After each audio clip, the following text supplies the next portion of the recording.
whatever you're using to help you review the information that you're learning, you have to keep it up to date. It's super simple to kind of just let everything be as it is and never go back and fix the different things. Because when you're learning something, the way that you're learning it is going to change because you're getting better at it. So right here, you see the symbols for these two different words. So I got the symbols for konnichiwa, which means good afternoon, and konbanwa for good evening.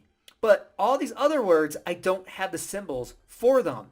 Now, let's say I want to be a better student and be able to read Japanese. Then for all of these different cards, I would have to add the Japanese symbols. But also, let's say I don't want to rely on my images anymore or have any hints. Then I'll have to go back through all my cards and delete the imagery right here, as you see, for every single card. Because when you see this side of the card, you're like, okay, what does tanky mean? Oh yeah, tank rain over weather map. Oh yeah, that means weather. Boom. You're seeing your imagery, and so of course it's going to help you trigger what that imagery represents. And so if you don't want that anymore, delete every single imagery that you have for whatever you're trying to learn. Because then you only have this part, tanky, and there's no cues on the screen. It's going to help you. Yes, the images might get triggered in your memory, which is okay, but you're not using anything else to help you get the right answer.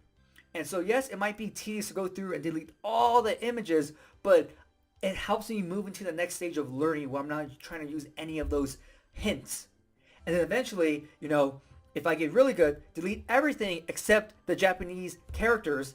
And then from there, I would have to be able to read it, say in my mind, oh yeah, this sounds like this. Oh yeah, it's my imagery. Okay, it's this. It represents good afternoon. Boom. And so you would have to just adapt what you're doing, you're reviewing, adapt that to where you currently are in your learning. That's what you have to do. It is tedious because you have to essentially edit every single card or however you're reviewing the information. You pretty much have to edit everything to bring it up to date. But it does force you to be at that current level you're at and push you to the next level. So hopefully you enjoyed this video, and I'll see you next time.